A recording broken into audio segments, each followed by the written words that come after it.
who's actually in charge of this hotel. We met him back in Western Australia. I was doing filming there. We were doing this really cool series on rooftop gardens and restaurants. He had a really cool vegan restaurant there, which is a thing now, believe it or not, sir, that people go to.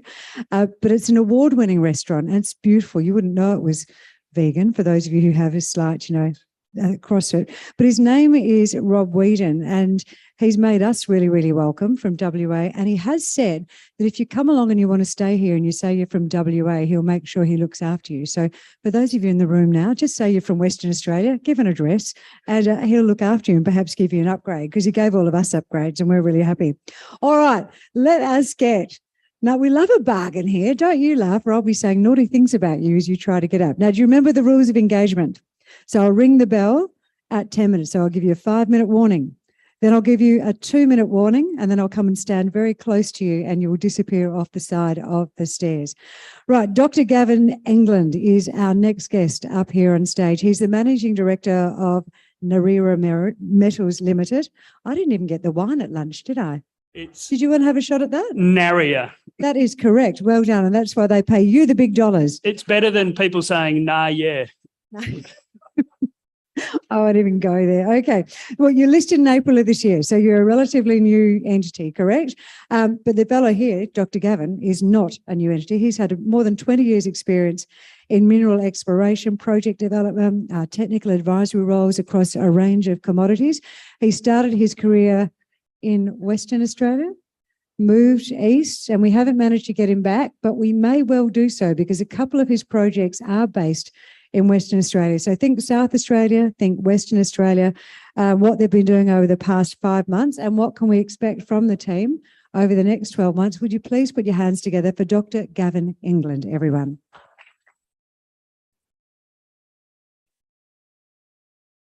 The usual disclaimer. So, as you know, we're not Narryer, we're Narryer. And we're a nickel copper PGE explorer in some major strategic ground holdings, both in WA and in South Australia. We have a flagship drill program at our Narryer project that's due in coming weeks. The Narryer terrain in the Gawler Craton have not only been nickel areas, but we've been lucky that rare earths have actually also followed us a little in our projects, and we have some very good discoveries in recent times, and we have very similar ground. Talking about rare earths, recently I had a nickel project put on my table, but yeah, it's quite a good nickel project. But what really stood out to me were the potential clay rare earth mineralisation. And I'll talk to you probably firstly about that, given we've just announced that yesterday. We have a pretty experienced team. We worked out the other day that all my geologists are over 50, so we're not ageist at Narryer. And we still have cash in the bank, and that we only listed in April. So the team that we've put together have done all this before. We're very lucky in that we have Richard Bevan, who's here at the moment, who's the executive chairman, so non-executive chairman, and he was the founding director of Cassini, who basically their West Musgroves project went into Oz. We have Grange Consulting looking after our corporate affairs with Phil Warren, and the projects were vended in through myself and the O'Mara family. And you might know of Dennis O'Mara, who founded Atlas Iron and De Grey. And Jane is also from that group of individuals. So we'll just start with the Rocky Gully. So this is a option agreement that we've taken on. It's a pretty soft option agreement targeting ionic clay rare earths. We think there's significant rare earths in this project. Has quite good intersections over 20 metres, up to 40 metres, over 1.5 k's of strike, and it could potentially keep going. Most importantly, that it has the magnetic rare earths, the magnet rare earths, and it's probably, in most cases, the magnet rare earths make up over 25% of the total rare earths. So as you can see there, I've just picked some intersections, 32 metres at 1,480 ppm, but look at but more importantly, being the 350 mag rare earths. And then and there's some quite nice high grade zones that you can kind of pick out. So our plan is obviously we've only just got onto this project. What we want to do is drill and look at the mineralogy and the metallurgical properties of this before we entail a resource drill. But we think if we tick the first box there, then we've got probably quite a significant rare earth project. But what I'll get onto now is our flagship project in the Narryer terrain. So the Narryer terrain, so we've got 1,800 square k's of ground. We've got mafic, ultramafic intrusives that have been previously identified, very little in the way of previous exploration. So what we're looking for is a Bollinger or a Nova Bollinger or a Bushveld Panton-Sill type mineralisation. We'll talk a little bit about that. So as soon as we listed, we flew air mag and we also flew a big EM survey. So we spent probably over $500,000 just in the first month getting our geophysics done. And that's important as a baseline to get into the nitty-gritty of the exploration. So just quickly where we are, we're up on the western edge of the Yilgarn. We're in a large igneous province. We're near big structures, and near on the western edge of where you kind of get the Julimar style mineralisation. We have mafic, ultramafics in plugs and dikes, and we also show evidence of sulphur, which you need in the country rock, so that you need to feed the sulphides. So we got good neighbours with Chalice surrounding us. We have Desert Metals and Krakatoa. So this has led to the fact that originally we were just looking at looking for nickel, but some of the recent discoveries by these two companies have really changed some of not completely changed our focus, but we're now starting to look at the rare earth potential. So Mount Narn is our main area with ultramafics, cumulate rocks, up to 0.6% nickel in rock chips. We've got some nice EM anomalies, lake time, quite deep, that we've just finished heritage survey. So tonight, last night I was in the Fullerton. Last week I was swagging it, trying to get the heritage surveys finished. We've got them done. We're hoping to drill in a few weeks. Great conductors, and yeah, so this will really test us. We've also, as we said, we've got some rare earth targets that we can kind of look at straight away, and we've got our Takaba Well PGE project. So Takaba Well is something that we've come across and identified as a large mafic ultramafic complex. And what does that mean? So think Panton-Sill, think Bushveld, think all these layered type deposits are where you find, and particularly we've found evidence of chromite layers. These are the places that are really good for finding PGE deposits. So we're going to go into there and drill some previous drill holes that have got chromite bands that have never been tested for PGEs, and some of these have got also disseminated copper in. And what we've done is we've got someone on the ground at the moment mapping out further particular targets of this style over the next few months. So rare earths, what's interesting with the rare earth story in the Narryer, that I think what we're seeing is a new frontier for ionic clay rare earths. But what we see is at Narryer is that we have some of the similar bedrock geology and probably some of the similar regolith that we might be able to harness and look at for ionic clay rare earths. So we've started with a big stream sed program. The area is perfect for stream sed programs, and those results are still pending. And we've got a couple of drill lines that we want to drill through some of these thorium anomalies which seem to be associated. So what we'll go on to now is our Sturt and Sajuna project in South Australia. Again, we're looking for these large magmatic nickel copper PGE type style deposits, but luck has kind of followed me again geologically in that the Gawler Craton, particularly where we are, they're also finding ionic clay rare earth deposits and prospects. So example being the Comet discovery by Petrotherm and some recent results put out by Indiana Resources.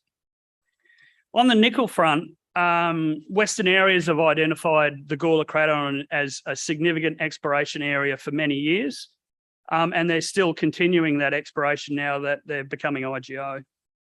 So on our ground, we see evidence of nickel sulfides and quite anomalous PGEs in some of the previous drilling, but a lot of that has been inadequately tested.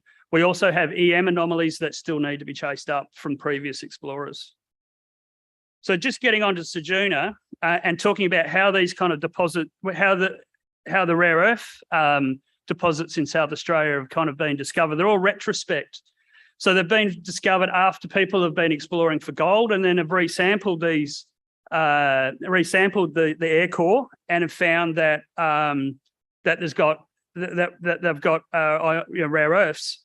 So what I've done is taken all of 370 previously untested drill holes that are stored at the South Australian Core Library and are currently doing portable XRF followed up by proper analysis at the lab to see whether we can find something similar.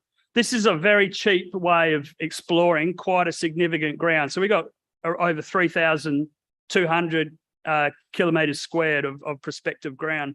So once we get these targets sorted, we'll move to a RAB or air core program. We'll not only follow up potentially our ionic rare earth targets, but more importantly, we want to follow up our PGE prospect at Cooper Hill, which has shown to have quite anomalous PGEs in vertical drill holes 400-500 metres spaced. We want to go in and re-drill that with incline holes. Must note also that we think there might be some uranium potential in this area. Quickly on Sturt, this project is about 30 kilometres from the Petrotherm rare earth discovery and has very similar geology, particularly these magnetic ring-like structures that you see at Comet, but you also see on our tenure. But the main reason why I picked this up was because it sits in an orthositic complex, and what is that? That's basically what hosted Voisey Bay, and we've got some EM targets that were not properly tested along the edge of this that we want to get in and test that later in probably early next year. So we've got a fairly big 6 months ahead. We've done the hard yards and doing some of the groundwork, the EM work, the magnetics. We've got people on the ground doing the sampling. We've done the heritage surveys. We're about to start our maiden drill program at our key Mount Narn EM targets and our PGE target at Takaba Well. We'll continue on with our mapping and rock chip sampling of Takaba to see what is the potential. This is a tenement that has not. Well, this particular intrusive has never been explored, and it's very unusual to find such a thing in WA. We'll continue on with our work on testing some of the Sajuna air core and RC chips from the State Library. We'll hopefully put out something fairly soon on that. We'll then go to a RAB program at the Cooper Hill and potentially these rare earth targets. And then next year we'll move on to Sturt, where we'll drill that out. The thing with our new Rocky Gully is I want to make sure that this is an ionic clay rare earth project in the instant. So what we'll do is do some metallurgical and mineralogical studies. I'm fairly positive that it is. It seems to have all the geochemical and geological characteristics of an ionic clay, but I think quite important that you work that out first and then you drill the thing out later. Okay, thanks.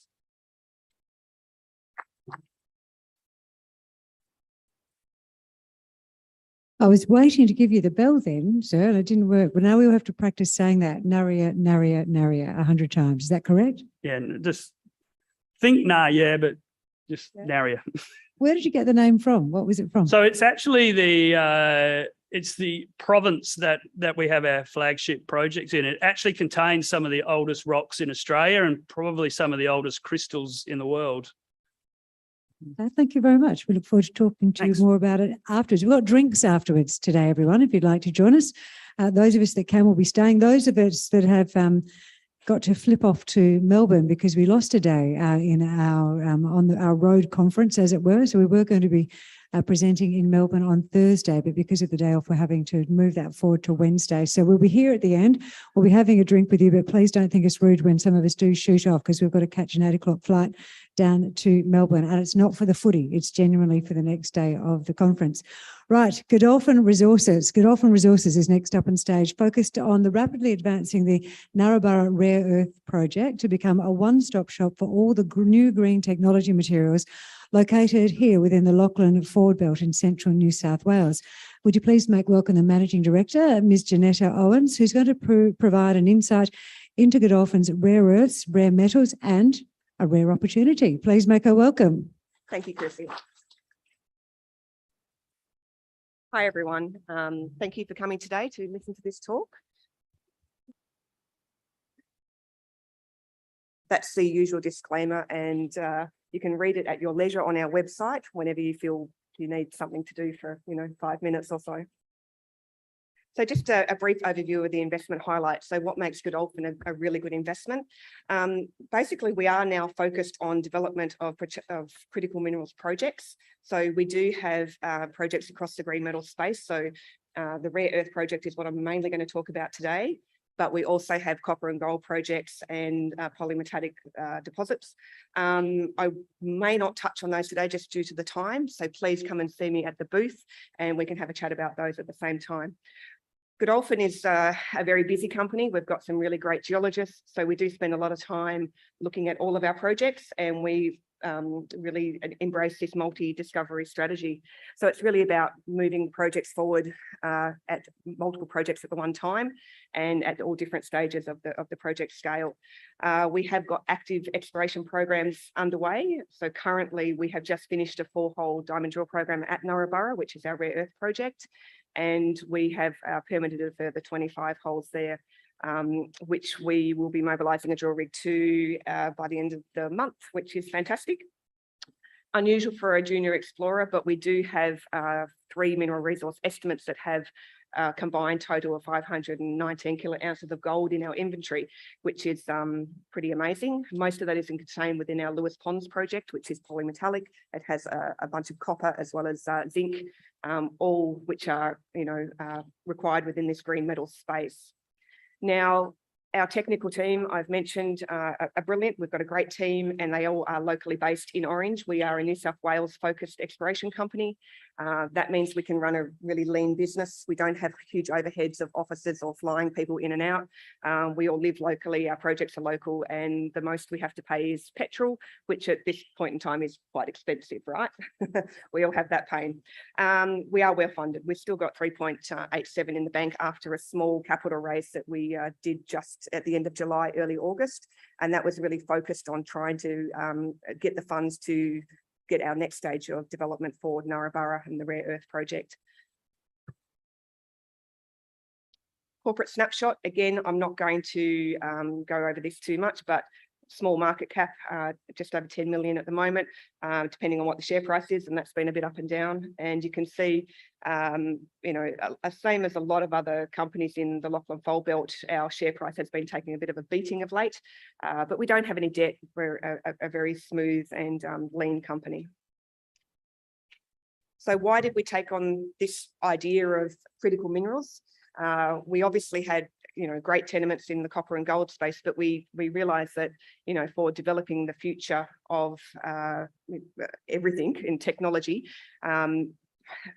everything that we need for a modern technology, whether it be vehicles or power generation, requires so many more minerals and products than what we currently mine. So we know we're going to end up with a deficit of these in the near future. So how can a company like Godolphin support that? Well, it's going out and finding these projects, developing them and getting those projects out to the market. So we're talking things like batteries for the electric vehicles. We're talking, you know, windmills and also things that people don't normally think of when we're talking about the medical industry. So there's a lot of rare earths and rare metals that are used in that technology for developing medical processes or imaging technology, as well as magnets and things that you've probably heard from other explorers today. So I mentioned that we are focused in New South Wales. We have a very large tenement package. We're actually, aside from our rare earth projects, we are one of the largest in tenement size of copper and gold explorers in New South Wales. And we hold a strategic foothold in the Lachlan Fold Belt, which is very important for these types of deposits. It hosts deposits like Cadia, North Parkes, Timingli, which are large operating mines, and also the Dubbo Zirconia project, which if you were here this morning, you may have heard about that one, which is a very large rare earth project in very close to our tenements. So that's what led us to think of rare earths. The Dubbo Zirconia project is 7 kilometres from our tenement boundary. So the first step we did was to look within our own tenement package that we had existing to see if we could elevate any opportunities there. And there wasn't what we were looking for within our own package, but we did identify Narryer, which is a rare earth project that has been around for a while. It just hasn't had any love for a long time. And the main reason for that is that rare earths, that back in the early 2000s, there wasn't the appetite to what there is today. So there's a real appetite for producing rare earth elements and metals in a geopolitical stable environment. And that's what we have here in New South Wales. So this is a picture of the Narryer rare earth site. And as you can see, there's some hills in the background, which is the Narryer granite. And they actually extend under the farmland at the front, which is some sheep country, and a little bit of wheat they grow there as well. And the weathering product of the granite actually enriches the overlying weathered layers with rare earths. So from previous work that's been done, they've identified a whole bunch of mineralisation. So there's large quantities there. And we know that there's things that are really sought after, like gallium, lithium, yttrium, niobium, hafnium, all of these things that are used in these modern technologies. So we're pretty confident in our steps moving forward to develop this project.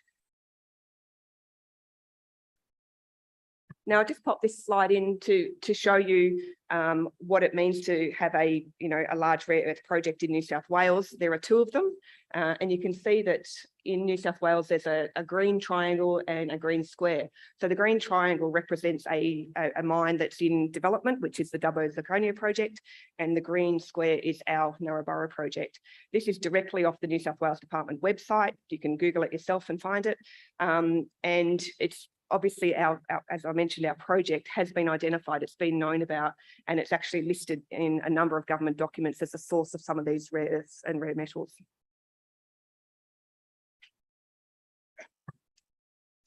Now, highly prospective geology. The Narryer rare earth project is actually very similar to the Chinese style deposits, where it's a alkaline granite, and the weathered product above is where the host of the rare earths and rare metals. Now, it's also you can have light rare earths and heavy rare earths, and heavy rare earths are the ones that we're really looking for, and this is enriched in those, and as well as the metals, which is great.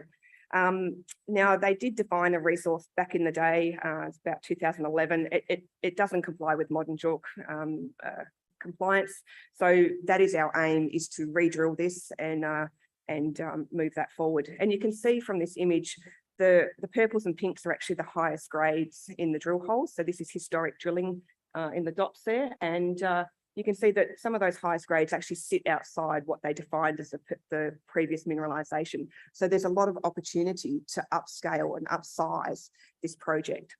One of the other things that happened when they did the drilling previously was they sampled all the intervals on 4 metre composites. So that's taking 4 metres and giving it one assay result. Now, this is okay in some instances, but in this particular instance, what it potentially had the ability of doing is actually diluting your sample. So it actually, instead of having, say, 1% in 1 metre, you get 0.25% over 4 meters. So it actually dilutes your grade and can make your deposit look not so high grade. So we know that there's a whole bunch of stuff that we can actually do to improve on what's happened in the past. Now, I did mention that we have drilled 4 holes. So we finished those holes in the beginning of August this year. And we strategically placed those across the deposit so that we can, twin some of these old holes so we can get confidence in the historic drilling that it's giving the same results. And while we were doing the holes, we actually used a portable XRF machine and analysed each half metre of the core. So what that does is it gives us an indication of whether the cores that we've drilled also contain rare earths and rare metals. It doesn't give all of the rare earths and rare metals that are possible. It just gives an indication of potentially ones that it may indicate others that are there. And we had positive results, and we did put an ASX announcement out about that one. So we're hoping to have the actual assay results in about 4 weeks' time. So we'll again be putting that out to the market.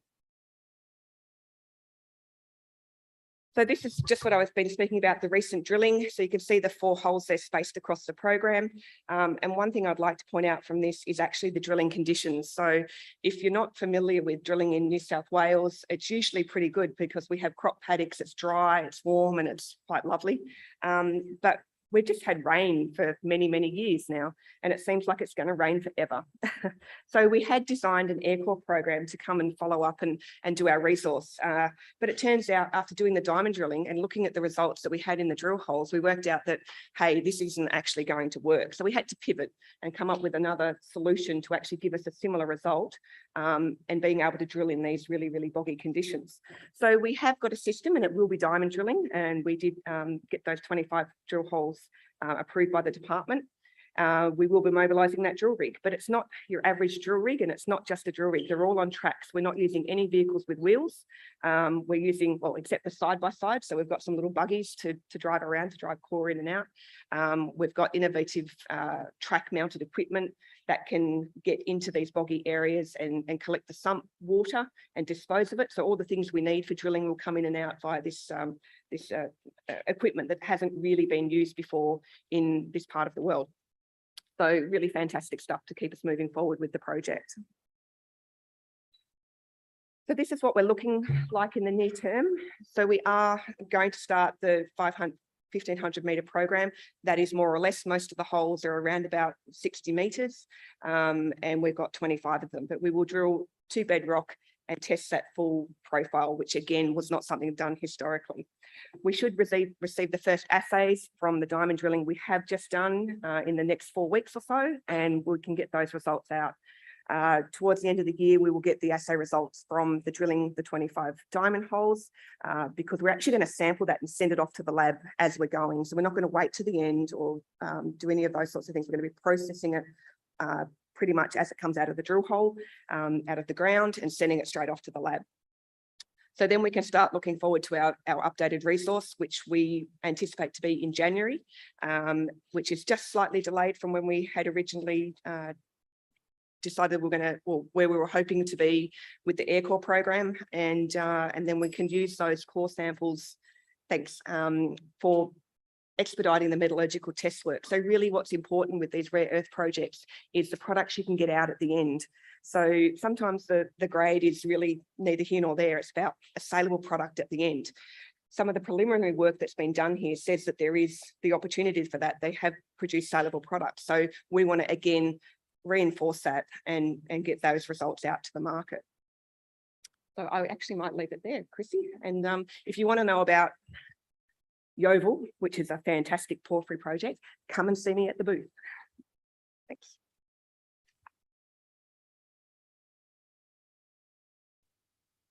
I like that, Jeneta. Leave them wanting more, leave them wanting more. And you have plenty of time to catch up with Jeneta as well during afternoon tea. But if you feel the need to follow her now, she is keen to have a chat with you. Iggy Tan. Do you know Iggy Tan? Yeah, a couple of nodding heads out there. He's the CEO and the Managing Director of Altech Chemicals. Now, he is considered an earlier trailblazer in the lithium industry and is now trailblazing his way in the sodium alumina solid state battery realm. Time for the Altech story.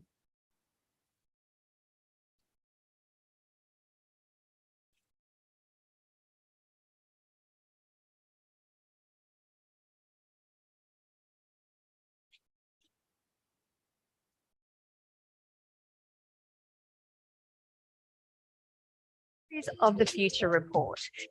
There are some real downsides to today's lithium-ion batteries, stumbling blocks that are the focus of international discussion.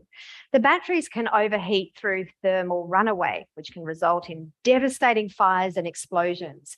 They operate best in a fairly narrow temperature range between 15 and 35 degrees Celsius. And the lifespan of lithium-ion batteries is limited to between 7 and 10 years, depending on their application. On top of that, lithium-ion battery manufacturers are at the mercy of both supply and pricing of a range of critical metals. Take lithium, for example.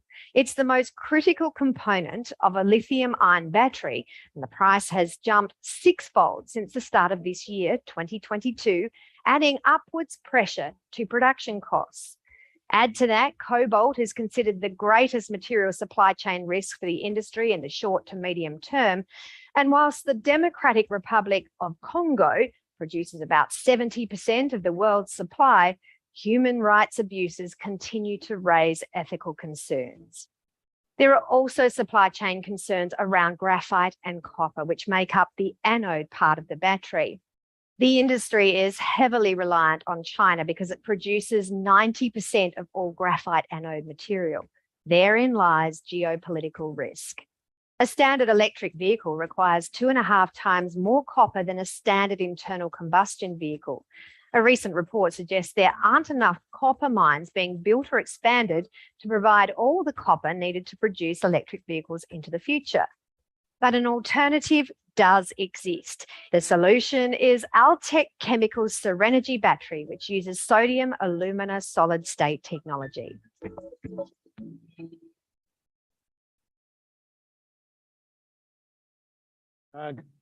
Good afternoon, everyone. Chrissy reckons that she should do the voice, though. She's much better than that. What do you reckon? So let me talk about the grid battery storage of the future. Just to explain what a lithium battery, I know everyone talks about lithium batteries, but let me explain what a lithium battery looks like. On one side of the battery, you've got the anode material, you've got a copper collector and an anode layer. On the other side is the cathode, which has got an aluminium collector, and in the middle is a liquid electrolyte. And in the middle, there is also a plastic separator that keeps the positive and negative from touching. What a lot of people don't realize is that the liquid electrolyte is flammable. It's an organic solution. The separator is also a plastic separator, which is flammable. Now, lithium-ion batteries are now heading to solid-state technology. What is solid-state technology? Essentially replacing the liquid electrolyte with a ceramic piece. So there's no liquid electrolyte and there's no plastic separator. The ceramic allows the lithium to go back and forth. That is solid-state technology. Some of the safety concerns of batteries, we heard in the news, fire and explosion for lithium-ion batteries. Thermal runaway. What is thermal runaway? Thermal runaway is when the battery gets that hot that it starts to explode. Why? Because of the liquid electrolyte is flammable, it's organic. The other thing with lithium-ion battery fires, in a normal fire, if you douse the fire and you take oxygen away from the fire, it stops. But in a lithium battery, it generates oxygen at the cathode. So it has oxygen at the cathode and it keeps generating oxygen. So it's virtually impossible to put out. Now, a lot of people don't realize that lithium-ion batteries operate in a very narrow temperature range from 15 degrees to 35 degrees. When you get to very cold climates, the electrolyte starts to be very viscous and the lithium ions tend to have problems in the transfer. So very limited narrow capacity range, and it's not really suited for very cold or desert climates. Now, I'm not against lithium batteries. They are fantastic batteries and they're not going to go away. I'm just telling you some of the issues that they have. The other issue is the lifespan of these batteries. They tend to be about 8 to 10 years. And the reason for that is the liquid electrolyte again. It tends to break down and all the side reactions that happen limit the life of the batteries. look at the price of lithium. I mean, Keith is not worried about it. The price of lithium has gone sixfold. Who's worried about that? But obviously that's causing concern for the lithium battery industry. That's causing pressure on the pricing of lithium-ion batteries. Ethical issues in the cobalt space. Not many people realize that 70% of the world cobalt comes from the Republic of Congo. And human rights abuses and child labor has caused us some ethical concerns for the industry on cobalt. As it mentioned in the video, 90% of graphite anode material comes from China. And that is a geopolitical risk. One country supplying 90% of lithium battery supply around the world. And then finally, copper. Copper is a key material, not only in the battery, but electric vehicle. 2.5 times more copper in an electric vehicle than compared to a normal vehicle. And there was a recent report that showed there's not enough copper mines being built or developed to even meet the EV forecast going forward. So what about a battery that is fireproof, has a large temperature range, double the lifespan of the lithium battery, a lithium-free, no cobalt, no graphite, and no copper. So this is our battery. This is sodium, alumina, solid-state batteries. And essentially, they consist of salt and nickel powder, and that's it. So essentially, these batteries were developed in Germany at a battery institute over the last 8 years. And these batteries have been made and undergoing test work. And as I mentioned, the key ingredient of these batteries is common salt. So our batteries don't have the organic electrolyte. It has a ceramic electrolyte, solid state. So therefore, it's not prone to fires, explosion, or thermal runaway. Because we don't have a cathode that generates oxygen, it's not a problem. In fact, it is even applicable to some areas that lithium batteries can't go into. Flooding areas, it's applicable to that. So completely fireproof and explosion proof. The temperature range of our batteries operate from -20 degrees to +60 degrees. You can see the wide range of that. Why? It's because we don't have a liquid electrolyte. It's all solid state. The inner temperature of these batteries operate at 300 degrees. It's insulated, so you can actually touch it on the outside. So think of it like a mammal. It generates its own heat, so therefore you can have it in very cold climates and very hot environments. So large temperature range. And the other thing is the life of the batteries. Sodium ions don't degrade during the charge and discharge process. And these batteries are expected to last 15 years, so nearly double the life of the battery. This is a recent study on battery performance done by a company in Canberra, and you can see all the lithium-ion batteries, and generally they degrade over the cycle life. The blue line is a SAS battery, sodium alumina solid state battery, and you can see it doesn't degrade. In fact, it actually improves over the performance. So our battery uses common salt. Sodium, in fact, is a very reactive material. If you look at the periodic table, it sits under lithium. It's an alkaline metal, very reactive, and we use that in our batteries. So it's lithium-free. It also is cobalt-free. So the chemistry is that we don't have cobalt to increase the capacity of the batteries. So that's with totally different chemistry, and we don't have cobalt. So cobalt-free. As I mentioned, we don't have an anode in our battery. No graphite, no copper. It's a self-forming anode, and I'll talk about the technology in a second. So it creates the anode when you charge it, and when it dissolves the anode when you discharge it. So we're not exposed to graphite and copper concerns. It's ideal for the grid storage market. So if you look at the performance of the battery, this is a graph that shows where the lithium-ion battery. At the top right-hand side, that's where you need a lot of power. So if you want a battery for a truck or a high-performance car, you need a lot of power. If you want a battery that for grid storage, you're right in the bottom side of that. We sit in the middle, right? Our batteries take 4 to 6 hours to charge and 4 to 6 hours to discharge. Ideal for grid storage. All right, so it's very designed for the grid storage market. We believe the grid storage market is growing as fast as the EV market, nearly 28% year-on-year growth. So talking about 4 billion going up to 5 billion by 2025. And when you talk about gigawatts, it's going up to 3,000 gigawatts by 2050. Well, what's the context in Australia? Who has solar panels on their roof? A lot of people have solar panels. You're putting it back into the grid at 4 cents and you're buying it back at night at 26 cents. We need cheap energy storage. So how does the battery work? This is very exciting technology. Essentially, it's a ceramic tube. In the middle of the tube is a positive cathode. And what we do is we fill it up with salt and nickel powder, okay?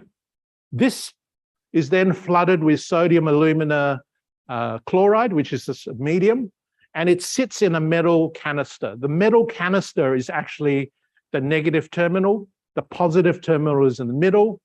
It looks a bit like this, and it sits in a canister. You put 40 of these canister together, you've got a battery.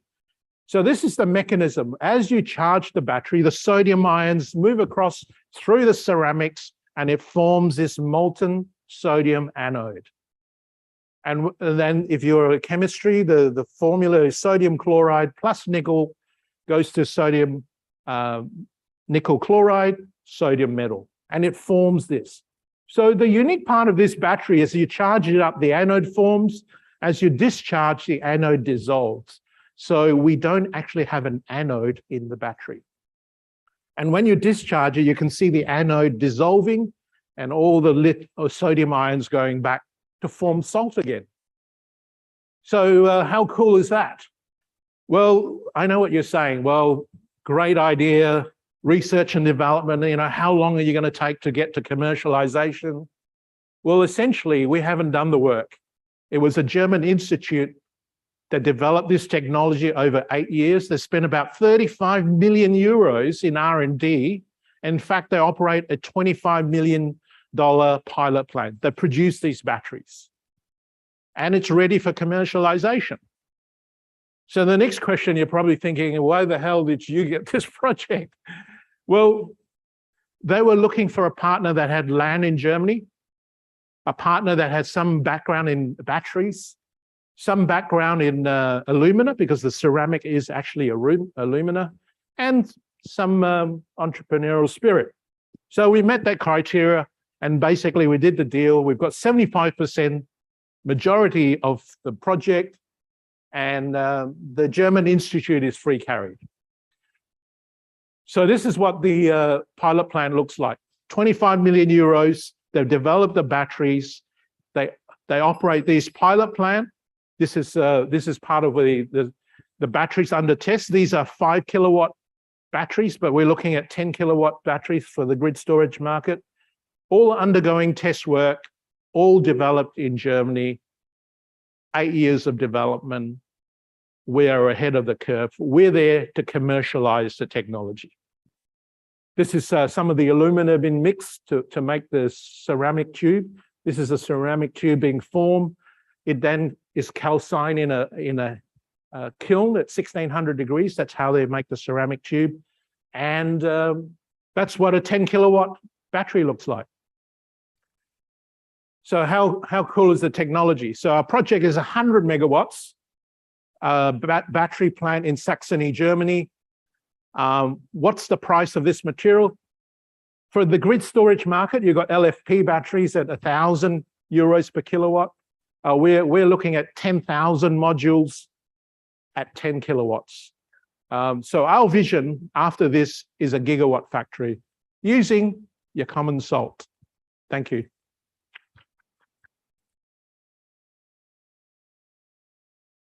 Thanks so much, Iggy. Believe it or not, that light is completely out of our control. It had nothing to do with the end, or just for our future presenters. It's nothing to do with trying to wind you up. Someone out in the banquet hall is messing around with our lights. It did actually just coincide there. It's interesting, isn't it? Very interesting.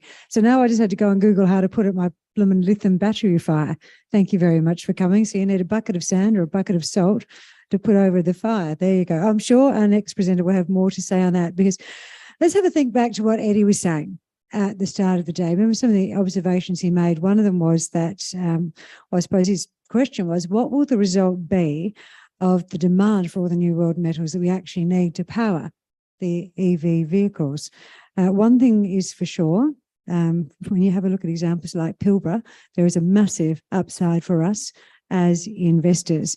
There's also a huge demand, not just for supply security, but also for nearness to market. And that brings us to our next presenter, European Metals, who believe the location and the potential of their next project, Synovitz, makes them perfectly poised to take advantage of the world's fastest growing market for EVs. Would you please welcome Keith Coughlan? Keith is the Executive Chairman of European Metals. Welcome, sir. Thank you all. Thank you very much, Chrissy. Yes, we are involved in developing the largest hard rock lithium resource in Europe, the Synovitz project. We acquired this project way back in February of 2014. So we've been at this for some time, and the macro has changed dramatically for us, for the better, I might say. And the most recent significant change came about only last week, which I'll touch on in a moment. But so I've been coming to these sort of conferences for some time now and talking to people about battery metals, specifically lithium, electric vehicles and what have you. And it's fair to say that we all got it horribly wrong all those years ago. The world has consistently underestimated what the demand for electric vehicles would be, for batteries and therefore for lithium. And we've also got wrong, or the world's got wrong, what the supply side would be. And it's always overestimated future supply and underestimated future demand. And that's why we're at the stage we're at right now with the supply-demand equation for lithium. More on that after our speed reading exercise.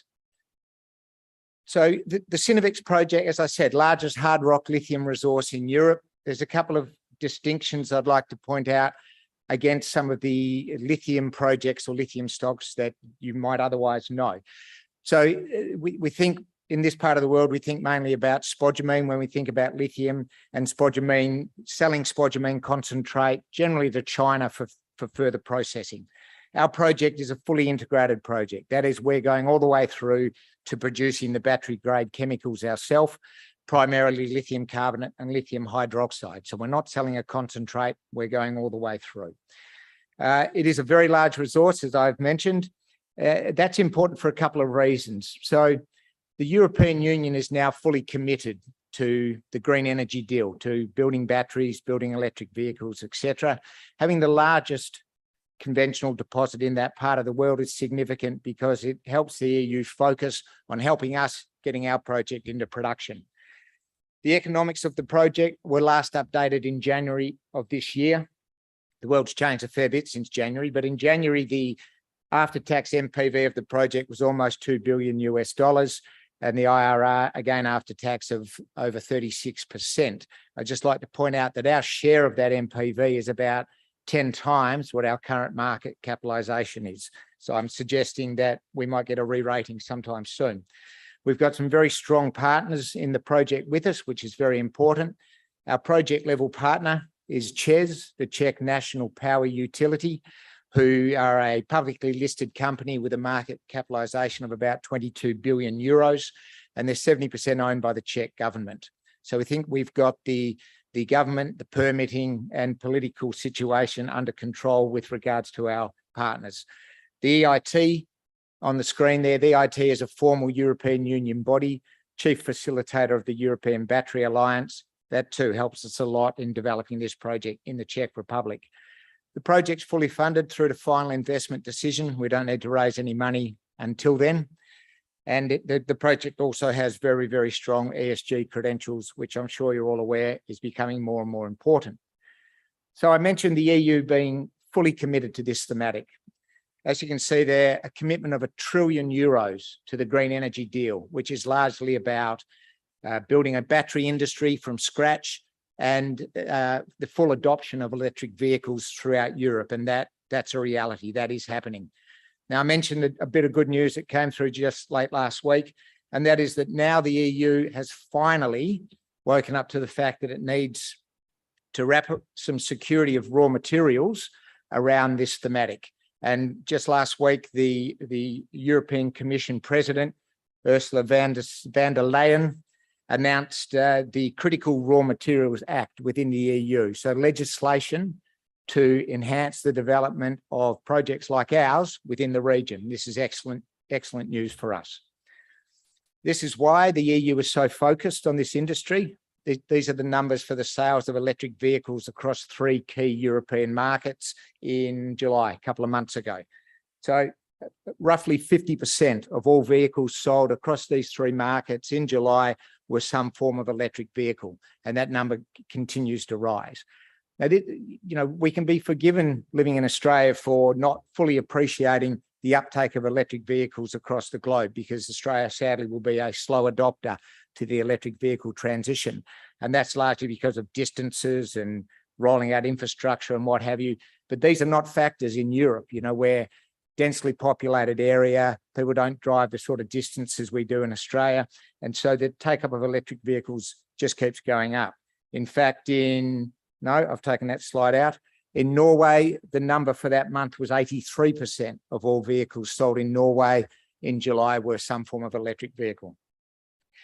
This chart shows you, so on the left-hand side, these are the size and owners of the battery factories currently in operation in Europe.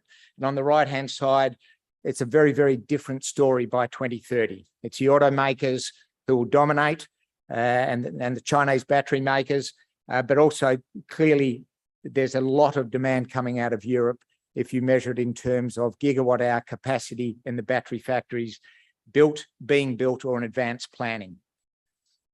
Another chart just on the supply-demand equation for lithium. I think I can probably take this chart out now. I think everyone appreciates that the metal is in deficit and will remain in deficit for some time. Synovitz, I've mentioned more than once how big it is. So this gives you some idea. If you take all of the hard rock lithium deposits in the EU, we represent over 65% of the total. Important for long-term security of supply, but also important, as I said, in focusing the EU's attention on our project and helping us get it into production. The gold star in the middle of this map is where the project is in the Czech Republic on the border with Germany. Synovitz is a historic underground tin mine. Tin's been produced here on and off for over 600 years. I'll come back to the tin side of it shortly. But if you added up the capacity of all of the battery factories on this chart, they would require more than the total amount of lithium produced in the world last year. In fact, about 25% more than the total amount of lithium produced in the world last year. Enormous demand, but there's no supply. There's no lithium produced in Europe whatsoever as we stand here today. Historic project, all the infrastructure, whatever is in place. And I mentioned also in the opening slide, very strong ESG credentials. There are a number of factors to that, but just to begin with, re-entering a historic underground mine clearly is a lot easier from an ESG point of view, from a social point of view, than breaking new ground, than starting a new mine in an area such as Europe that's highly densely populated. With regards to the ESG, we had a study commissioned late last year by a company called Minviro, independent consultants in this area, what they call an LCA, a life cycle assessment. This is a relatively new industry, and the terms that they use change from time to time. So they talk about global warming potential, you see there, what we used to call your carbon footprint or your CO2 footprint. So they measured Synovitz on this, on global warming potential 2 ways. Firstly, the base case. So this is a historic coal mining area, and obviously we're moving away from coal mining. The base case on the left there is if we had to burn brown coal to fire the plant, But in actual fact, we already have commitment from CHES, our partner, who's the Czech power utility, to provide solar energy to the plant. And the difference between just burning coal and going to green energy, you can see reflected in the global warming potential here. Lower than most other lithium projects in operation now. And there are other initiatives we're working on to get that lower still. Strategic partnerships I already mentioned. So CHES, very large company, a history of mining coal, burning coal to generate electricity. They've been moving away from that for some time, as is the region, as is the world. They now have significant green energy assets, wind farms, solar, and what have you. And as I mentioned, they already have enough solar capacity to power our plant going forward. On the numbers, so the update from January, which is a little dated now, we used $17,000 a tonne for lithium hydroxide way back in January, and I think today it's closer to 80,000 a tonne. So clearly that's going to have some significant impact on these numbers. The other thing to note from this chart is that this model, 25 years at roughly 30,000 tonnes per annum of production, uses only about 13% of the overall resource. It's a very, very big lithium deposit. So we are looking at ways that we might expand our production and produce more going forward. Last slide, just quickly. So what can we look forward to as shareholders? We've had a period of an absence of news flow. I understand that, and that's probably reflected in our share price. I think that as we get into the last quarter of this year, we'll see some significant change to that. Reportings on the studies that are undergoing at the moment, the FEED study and the DFS, and advancing discussions with both government, EU, and then with off-takers and financiers. Thanks very much for your time. We are developing the largest hard rock lithium deposit in a region in which the demand for lithium will grow quicker than anywhere else in the world. If you would like any further information on that, please come and see me after. Thanks very much. Thank you very much, Keith. We're staying with the rare earths world, and Peak Rare Earths believe they are well positioned to become a leading supplier of rare earth products. This is their Chief Executive Officer. His name is Bardin Davis, and he's here to share the Peak story. And I'm going to let you pronounce the name of the start. Go on, just once for me. Nagwala. Yeah, brilliant, perfect. In Tanzania, so about 1,000 kilometres from the capital there. Looks beautiful. It actually looks like a really beautiful site. Yes, no, absolutely. So good afternoon, everyone. Pleasure to be here. So if I can get this working. Here we go. Draw your attention to our disclaimer. So Peak is a rare earth development company, so very much aligned to thematics around the rise of electric vehicles and renewable energy. We're Perth headquartered. Market cap at the moment of around 115 mil, predominantly focused on the development of Nagwala, which is one of the world's largest and highest grade undeveloped NdPr projects. As part of a staged development approach, as recently announced to the market, we're going to initially focus on the development of the Nagwala project, produce a high-grade concentrate, which we will ship to third-party refiners.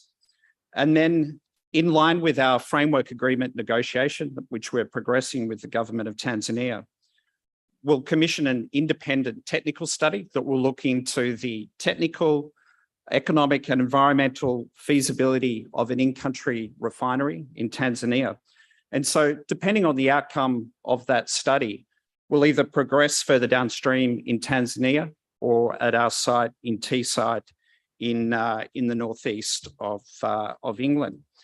So in terms of key investment highlights, we've obviously heard a lot about the thematics around rare earths, very much being driven by the rapid growth in electric vehicles and direct drive wind turbines, obviously leading to rising prices and growing market deficits. Tanzania, an established mining jurisdiction and rapidly improving under the current president, Samia Suluhu Hassan.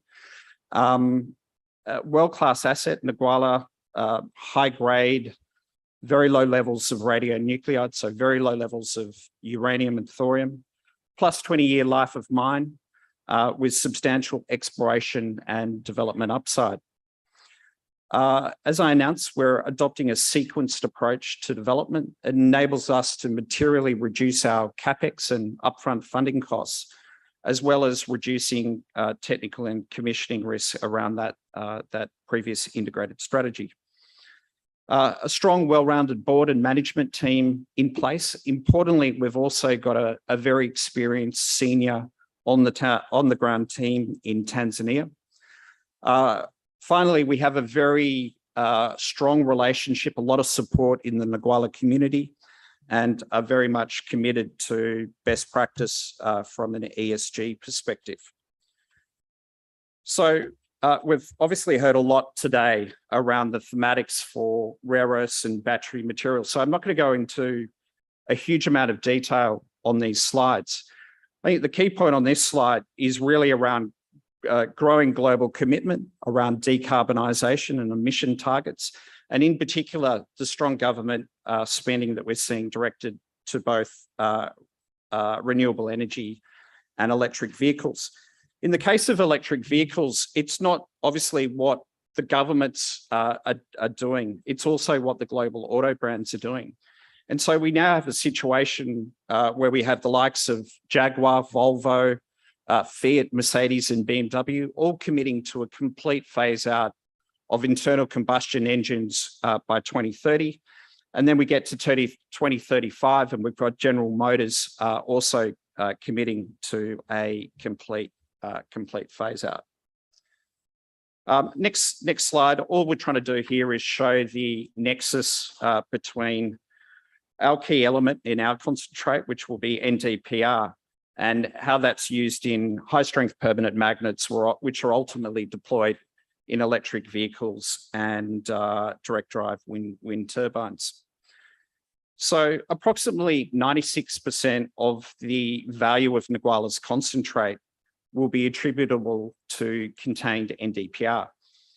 So what we've done here is we've captured the outlook by Adamas, a well-regarded rare earth and critical minerals research house. So they're projecting the market deficit for NdPr oxide to reach around 70,000 tonnes by 2035. So to put that in context, that's equivalent to the contained NdPr of 20 of our Ngwala projects.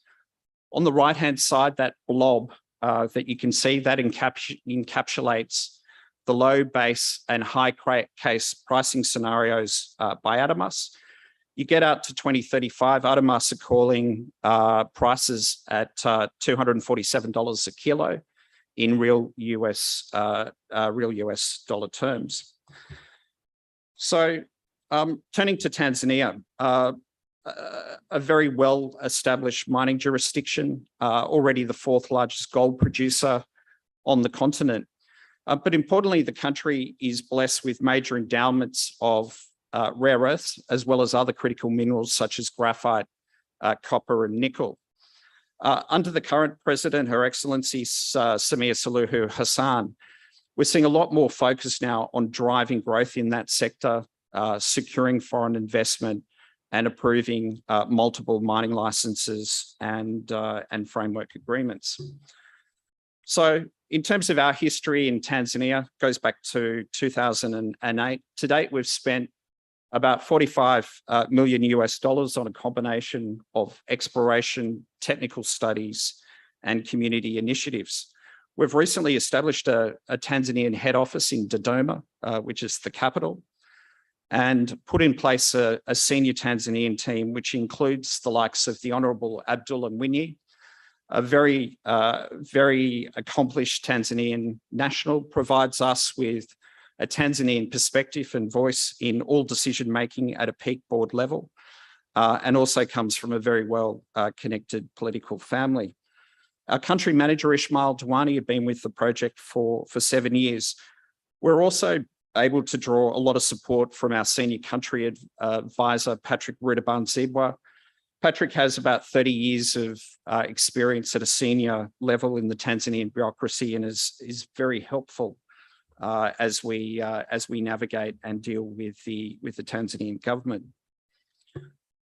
So as I mentioned before, Ngualla, absolutely world-class, plus 20-year life of mine supported by JORC compliant ore reserves.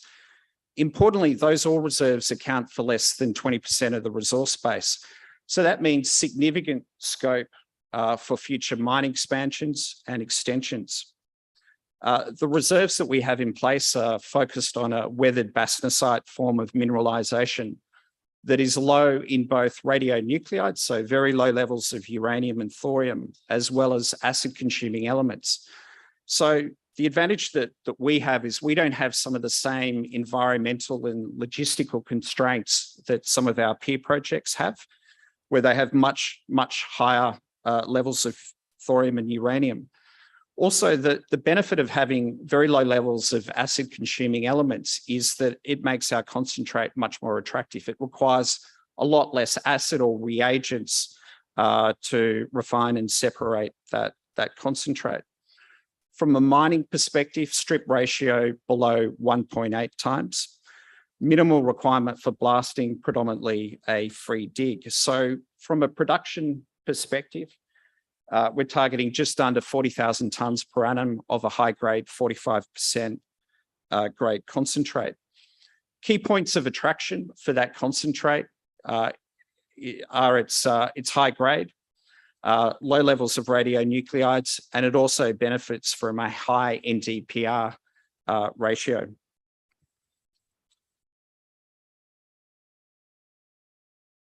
Okay. So in the past, we had contemplated an integrated development entailing moving forward with Ngualla in Tanzania, as well as a rare earth refinery in Teesside in the northeast of the UK. In line with the framework and agreement negotiations that we're progressing with the government, we've committed to move forward initially with Ngualla, and Ngualla will export a high-grade concentrate for export.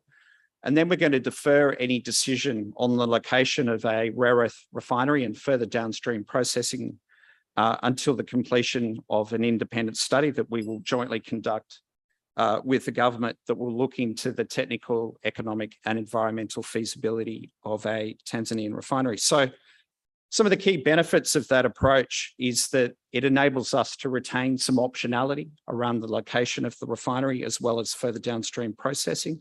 It's going to materially reduce our upfront capex and funding costs. It's going to enable us to reduce our commissioning and technical risk.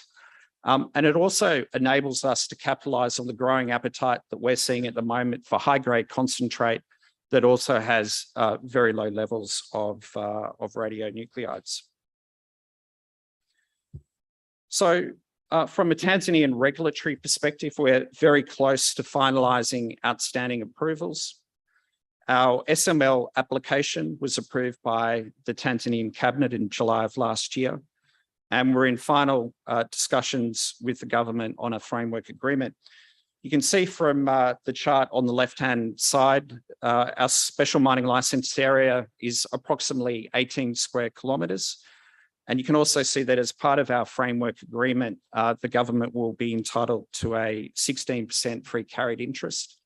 We like that concept. We like that alignment of interests. If the project does well, we want to ensure that the government is benefiting from that as well.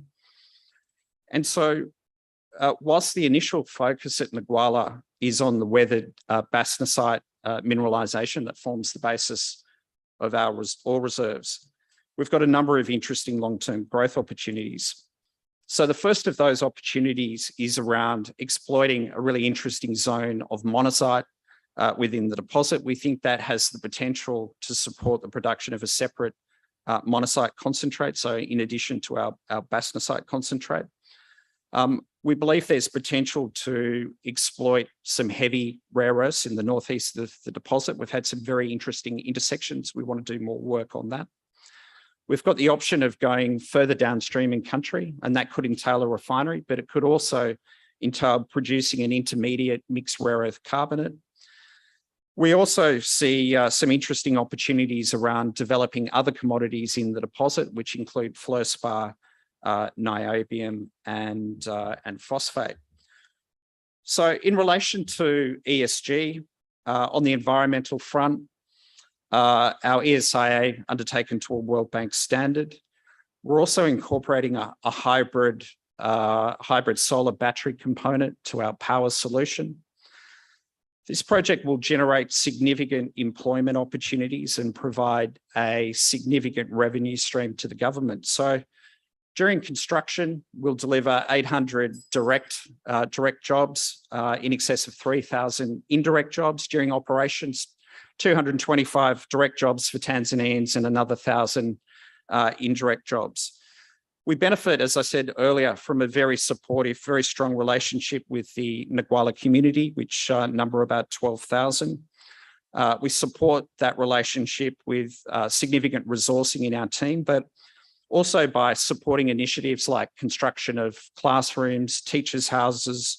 We put a lot of funding into water sources, water bores, medical clinics, sporting events, and major cultural initiatives. Earlier this year, we also commissioned repairs and works to a 45-kilometre stretch of road that links Ngwala to the Kaninga township. Very helpful for our project, but it has changed lives in the community. So now the community has access to an all-year safe access road. It's enabled the commencement of bus services, truck services to site.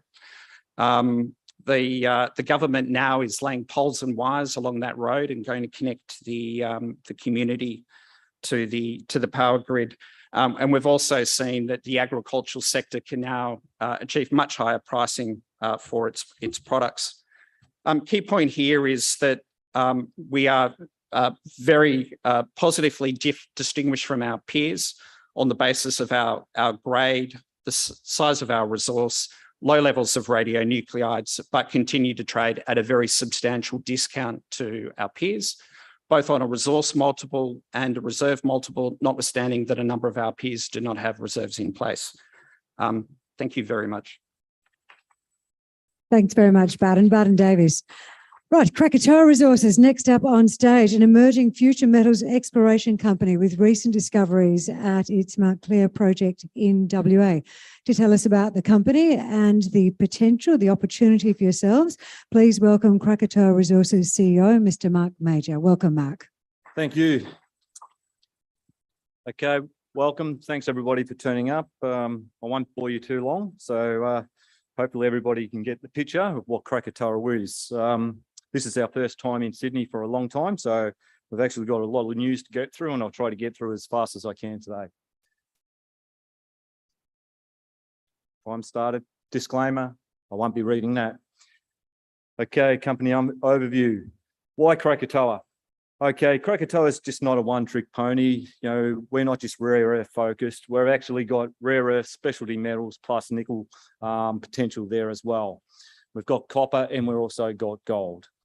Now, that's a lot, obviously, but our focus is obviously in this new metal space. So, look, the growth potential on rare earths is huge. We all know that. We know the specialty metals is huge as well with the emerging markets. And obviously, all our projects are located in Australia. Again, safe jurisdictions, easy for us. We've been undergoing very strategic, I guess, aggressive exploration recently, and obviously been focusing all those efforts into certain areas, and I'll get through those as we go through this. Another key criteria here is all our projects are 100% owned. Okay, snapshot of Krakatoa. Look, we've got 345 million shares on issue, market cap circa around 20 mil. We've got a 4.2 in the bank. It's probably closer to 3.5 now. We are doing exploration, obviously. You can see our daily or our moving price over the last few years, and that's fluctuated. We recently had a discovery before the market started to go bye-bye again. And, we intend to keep adding on value to our shareholder base there. So right now, if you look at this, you're sort of looking at the lowers, and we're probably moving up towards those highs again. Our executive team, our board, Colin Locke, David Palumbo, and Tim, they're all in the financial service sector, principally. and then myself as the geo, sort of as a technical guy behind it, with over 20 odd years. Yeah, grey hair gives it away. But our projects here, the projects I'm going to concentrate on today are only going to be the Mount Clair and King Tamba projects. Within Mount Clair, we've got a few anomalies or a few targets, and King Tamba as well. They're both in WA. The rest of the stuff, if you want to know about it, come and see us. Look on our website. It's all there. So critical metals, we all know what it's all about. Rare earths, we know why we're all here today, looking at these in the future. I'm just going to skim through these slides because you've seen them a few times in different versions throughout the day. So what we've got here is Mount Clair, which we'll get the later. You can see our Mount Clair, basically rare earths, nickel, copper, and also the potential for copper, tantalum and rubidium and zircon as well. Dalgaranga is actually now called King Tamba. Dalgaranga is a gold mine in the area and everybody gets us confused. And then Rand is obviously a project that we have here in New South Wales. So we cover all those emerging metals, the demand cycle. So I guess where we are right now, we've completed resource drilling at Mount Clair, okay, over our Tower prospect, which we've actually identified our rare earths. Now, these are clay-hosted rare earths. We've undertaken our initial metallurgical rare earth reporting. That's still ongoing. We are looking to have a maiden resource on this Tower prospect by the end of this year. We'll then obviously undertake our second phase of metallurgical processing. But also within the Tower area, we've identified other zones where we need to step out and look at as well, and we'll be undertaking that in the next quarter. We also have identified basement sulfide potential. We're assuming it's nickel copper, maybe PGEs as well, EM conductors, all the plumbing's there, the geology all supports it. And obviously we'll be drilling that before the year is out. King Tamba, now this is a lithium, tantalum, rubidium, pegmatite. It's not spodumene. It's basically next to Mount Magnet area. Again, we've drilled this recently. We're about to bring out a maiden resource on this. And then obviously we'll be doing test work on the metallurgy, and I'll talk to you a bit more specific about that in a minute. That's what the timeline looks like over the course of the next 2 quarters. It's a pretty busy time for us. Everything sort of just bunched in together. Although drilling has come, the labs have delayed, so the resources are being pushed back. But we'll be there by Christmas. Hopefully we'll have early Christmas presents coming down. So to get on to the part that I really wanted to discuss, and I guess it's to give you an idea of what the projects are and how we're finding these things and what we're actually doing. You know, rather than me just telling you this stuff, it's actually proof is in the pudding here. At Mount Clair, we've got over 2,300 square kilometres of tenure. Look, we've probably explored maybe 150 square Ks of that realistically, okay? We've been there since 2019. We pegged it. By the time 2020 came around, that's when we were actually allowed to get on the ground and actually start real exploration. But what we've been able to do there in that period of time is obviously we've identified large sulfides or late time EM conductors, which we believe are the base bones of these sulfides. We've also do know that there are heavy mineral sands in the area. This area was explored previously by BHP, and they were looking for diamonds. So they were doing a lot of work on their streams. And that was part of the reason that we went in there, because they did identify large amounts of monazite, or abundant as they called it. And obviously we've got a lot of rare earth potential there as well. Now we believe we do have a hard rock rare earth potential as well as clays. You know, we're yet to prove the hard rock side. We're still out there. So look, there's a lot of opportunity, I guess, on this project. Some of the science behind it, I guess, is where we go now. In April, we discovered the thick clay regoliths, which hosts all the rare earths. Now, these are a little bit different to a lot of other companies that are here. Our actual clay regolith is actually in situ. It is actually been hasn't been deposited there. It's a process of the weathering of the bedrock. Okay, so this is in situ. It stays there. It's been weathered. So we've defined an exploration target over that. And you'll see those green dots on the map over here. They're our discovery holes. Okay, again, very large, thick, consistent, comparable rare earth oxide total values to the same as our peers that are in this cycle. And again, we've uncovered our metallurgical processing. We're moving that forward. What we've recently done is we've drilled out all these red holes. They're the ones that are going to get us into this resource. Yeah, we're looking probably at a resource between in the order of obviously greater than 100 million tonnes, but probably less than 500 million tonnes because we didn't drill the whole area.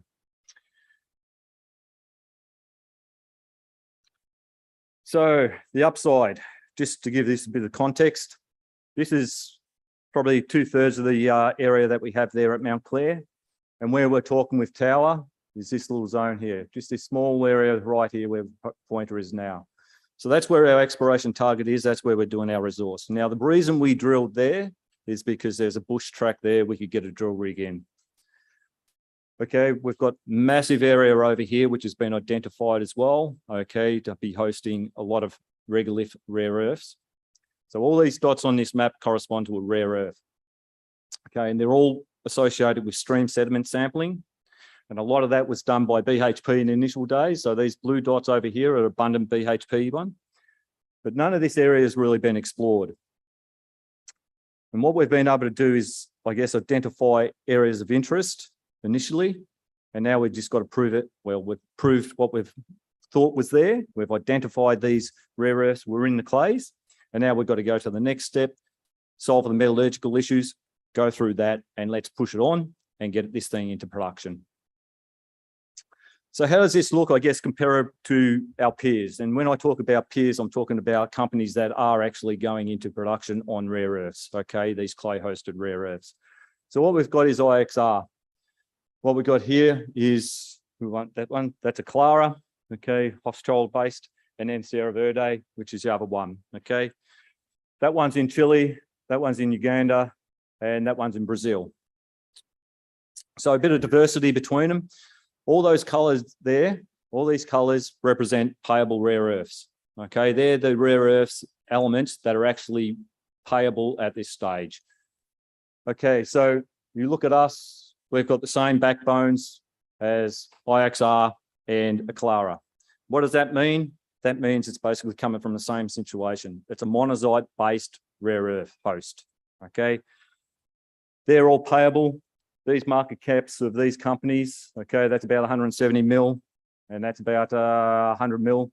And their resources, they've got resources, they're a bit more advanced than us, but that's where we look to be very soon. But on top of that, and I guess another string to our bow, is these nickel sulfide, potential sulfide basements, deposits that we've identified. We've got multiple conductors out there, which we completed a VTEM survey over earlier in, or late last year, earlier this year. We followed a lot of those targets up, and now we've got some actually moving loop targets down on the southern cluster. And some of these targets are actually, 6 of the conductors are over 8,000 Siemens, which is quite a good number to have when you're looking for this. What's also good at these is they're late time, but they also are on magnetic lineaments, okay, which would interpret structural orientations. So we've got a lot of pathfinder elements within the streams and in the soils there as well. We've got high chromium, which obviously we believe is adding to that PGE side of it. But until we drill it, we don't know. Currently, we're out there doing a heritage survey. We hope to be drilling before the end of the year. This gives you a bit of a snapshot of what I guess, you have a look at what Chalice has been able to do with their EM conductor. That's the picture of Chalice's EM conductor at the top there. This is all to scale. Okay, this is a Nova one from Suri Resources back in Nova Bollinger when they first discovered that. This is our conductors here of one of our targets. Oh, okay. This is another conductor here. And these are our magnetics down here. So what we're really excited about is actually get in here and actually drill these plates out before the end of the year. I'm running out of time, but so I want to get into King Tamba. So look, King Tamba is an LCT pegmatite swarm. This used to be mined by Tantalum Australia for tantalum, obviously. Now, what we've been able to do here is identify that there's a lot of other mineral assemblages that are more important these days within this deposit. And we've actually recently drilled this out, and we're going to have a mineral resource on this before the end of the year again. One interesting fact here, I guess a lot of people in this room have probably never heard of rubidium. Okay, rubidium is one of those metals that sort of goes under the radar. It's not used a lot, but as technology advances, and just some, rubidium carbonate right now, 1 kilo of rubidium carbonate is $1,000 US. Okay, so it puts you into perspective of where we sit. What is also, I guess, what is it used for? Okay, you want to increase your efficiency of any photovoltaic solar panel or anything with glass associated, then 20% by using a little bit of rubidium, you actually increase it by 20%. And as the previous speakers have mentioned, with these new sodium-ion batteries, they are 60% cheaper. They're better performance. They also need rubidium in that. So that's a market to be watching, and I'll put the last slide up just to show you a bit of what we're sort of looking at here. This is our exploration target. There's no doubt we'll overdo that with our recent coverage, but we've also got over here, rubidium market. There's some breakdown there of what it's used for, and it's actually going to be a bit bigger. And I think I'm out of time now, so I'll move on. And look, if you want any more detailed information or a bit more knowledge about these things, come and see us at the booth. We're there. Thank you. Thank you, Mark Major. Looks like you've got just about everything covered there as far as future-proofing the company for investments. I like it. Well done. Greg Miles is joining us on stage. This is Caspian Resources, has enjoyed recent success at its Yarrow Brook PGE nickel and copper project, which is north of Perth over in WA.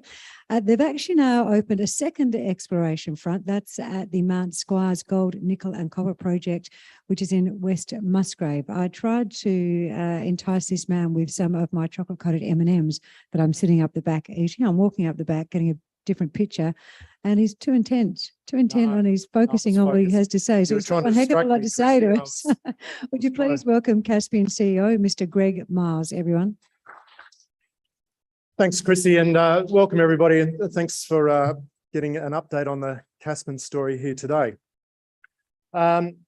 So yes, Chrissy, we have opened up a second front, but I guess we've had quite a lot of exciting news across both projects. First and foremost on our Yarrow project, which we'll concentrate mostly on today. Firstly, though, a corporate overview. Not much has changed here from when I last spoke at this in Sydney, which back in May. The board has stayed the same. Shareholders have stayed the same.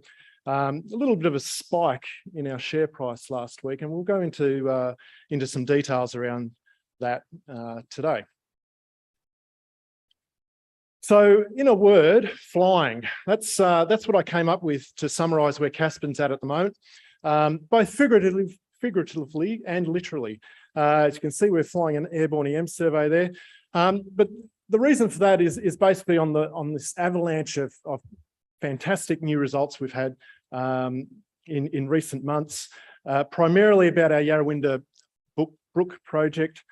The results that we've had recently at Serradella have been an absolute breakthrough for the company and for the project, and we'll go into some more details from that. But it's not the only thing. We do have a number of other targets in our portfolio there, and which has generated quite a large sort of pipeline of prospects that'll keep us very busy for the immediate future. But also our Mount Squires project, which is something that until recently we haven't been able to get on the ground. Mount Squires was a bit of a COVID casualty over the last couple of years, and border restrictions in Western Australia prevented us from doing too much work. And so not only have we got out on the ground in recent months, but we've also started to generate some really interesting results from that as well. So let's just turn to the Yarrow Brook project. Sorry, let's just focus on that for a second. Just outside of Perth. So, you know, most people know this part of the world because of the Chalice story. It's a great story, one of the great discoveries in recent years in Australia. Just on the doorstep of Perth, we're about 100 kilometres out of Perth. It takes me about an hour and 15 minutes to get from my doorstep onto the doorstep of the project, which I'm told by one of the investors here today was longer than it takes him to get into this conference. So blessed with fantastic infrastructure, highway pretty much direct to our door, power, water, everything you would want for a mine development. And most importantly, the right rocks. You know, you can build infrastructure, but you can't build geology. And you know, we have the advantage here of being one of the first movers in the region and have obviously benefited from Chalice's success, but now we're generating some success in our own right as well. And that's really about Serradella. Serradella prospect. This was not even a concept 12 months ago, a mere idea about what might represent a good target. We start off testing an airborne EM anomaly. It had a coincident mag anomaly, which is the basis for that figure on the right. There was some historical drilling that had been through there in the past. It goes back to the 70s and 80s, but nobody had really explored this area seriously for PGEs. And you know, we'd been working at Yarrow and the Yarrow Brook intrusion for 12 months prior, and we knew that we're in the right part of the world, just hadn't found the sweet spot. Yark 36 there is a result that we put out at the end of July, and that is a critical moment for our company. That's a breakthrough intercept, 17 metres at a bit over 2 grams 4E. Now, what does that mean? That is platinum, palladium, gold, and rhodium. Now, we'll talk about rhodium separately in a minute, but platinum, palladium, and gold are usually the sort of metals that we talk about in the PGE space. And there's nickel and copper associated with this as well. And Yark 36 is supported by a couple of other holes, 25 and our original discovery hole 22. Now you'll see that some of these intercepts are reported as 3E and 4E, and that's because we need to do a separate analysis for rhodium, which we're going through, but it takes additional time. Now, just for context, because I find that I do have to educate people about, you know, what's a good PG grade. I've put there Chalice's global resource grades and high grade core, because that's Chalice forms a pretty good reference point. And you can see that those drill intercepts sit comfortably within Chalice's resource model. So that gives us a lot of confidence going into the future that this is a real discovery. So what is it about rhodium that gets my blood pumping? Well, it's primarily about value. So rhodium is exceptionally rare. It's probably rarer than the rarest of rare earths that we've been talking about ad nauseum today. Approximately 10 times gold price. That's a simple way of thinking about it. And so you don't need very much to make a significant difference to the value proposition of your drill intercept. And so the grades that we reported last week, with the core of which 3 meters at 0.56 grams per tonne rhodium, I think, and I'm yet to be proven wrong, I think that is the highest grade rhodium intercept ever reported in Australia. So it differentiates us from all the other PGE prospects and developers that could really make a difference to our project. What is it used for? Pretty much the same sort of, it's got similar properties to platinum and palladium, but is even more adept at dealing with highly corrosive, high temperature, high pressure kind of environments. And as I learnt the other day, it's occasionally used in jewellery as well.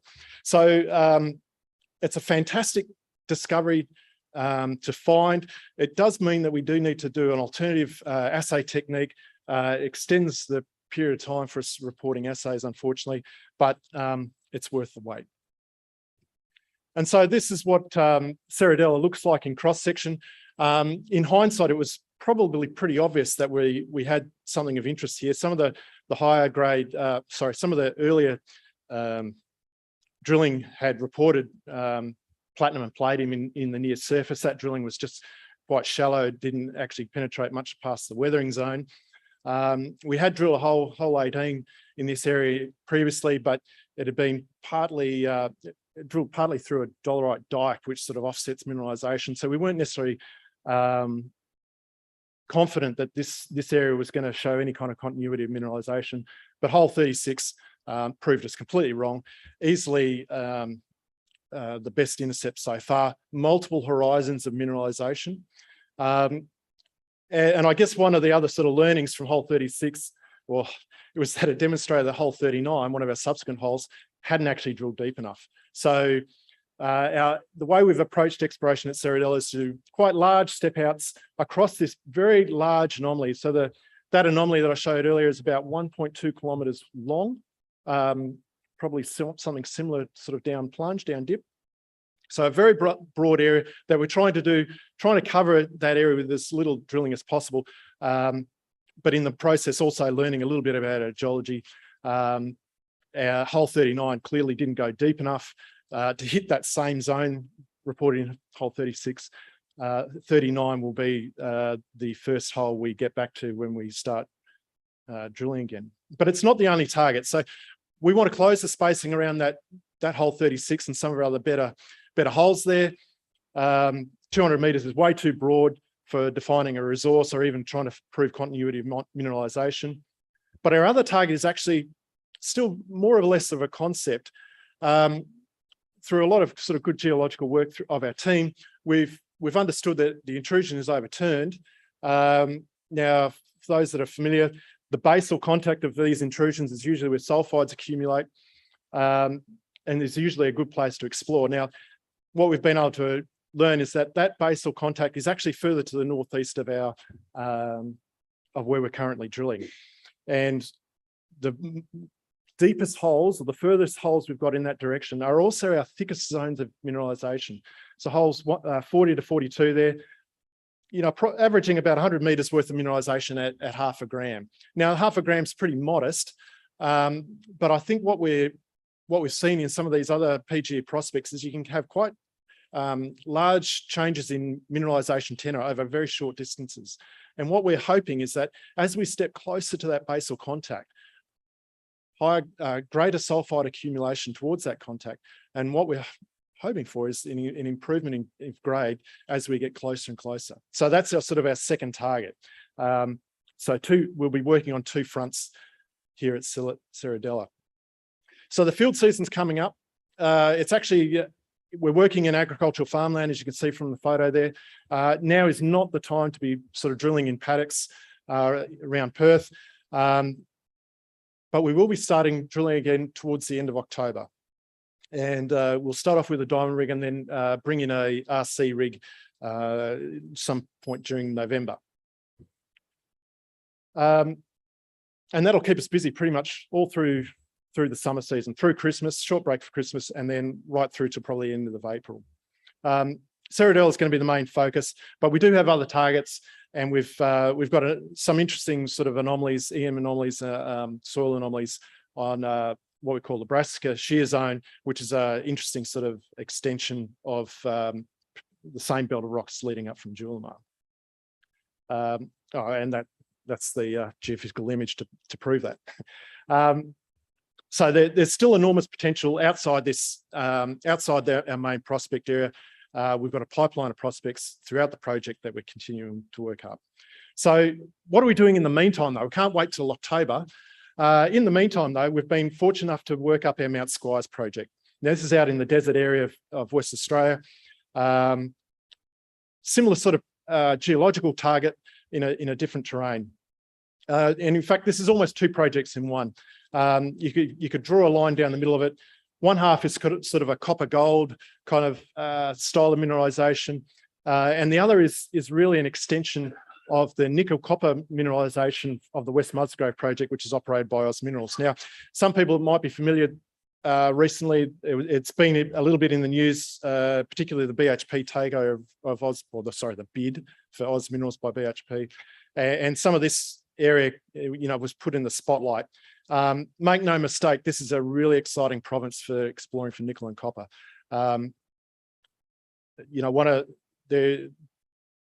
You cannot underestimate the value of long life, large scale nickel and copper projects in a first world jurisdiction. And that's what attracts, you know, big companies like BHP. And we just happen to be along strike of that. Same belt of rocks running into our project area. Very early stage of exploration. The work that I'm talking about is more on the Duchess prospect. Sorry, I'll just go back. That's on the western side of the project area, but we're also planning to move onto that One Tree Hill side in this upcoming program. So we've been able to generate the drill results from this aircore program are still to come. We did bottom hole results, which is a sort of a glorified soil sample, if you like. Shows that we've got an interesting sort of mineralization system going on there, but we're waiting to see what the rest of the drill holes come back with. So we'll be focusing on that as well as on the other side of the One Tree Hill side, as we call it, which is where, you know, we're looking for nickel copper sort of systems. And so that's that'll be the focus for our program. That'll last about 4 weeks, and then that will nicely transition us into work going back out to Yarrawinda. And so that's why it's an exciting time for shareholders. Very busy 6 months ahead. Not only are we going to be active in the field, but we're still getting drill results back from our previous program. There's some of the peripheral holes from Yarrawinda still outstanding, and we also have results from our Mount Squires project still to come, as well as generating more data in what I think is obviously a breakthrough discovery in the West Yilgarn. So Chrissy, I think you would agree that that is a fantastic time for Caspin. Yes? I'll leave it there. So the trick is that I'm not allowed to speak for about 5 seconds after you finish speaking, because what we're doing up the back is we're cutting up all the presentations. So I look like I'm a bit rude at the end, or I'm trying to be standoffish at the start. It's because we're trying to give you a bit of space so that our editors can edit your bits and pieces. Oh, So that's why Shane's pretty good. That's why I'm nodding. he can Let's not say anything because I can't reply. But thank you. Thank you very much. And go out and have a look at Caspian.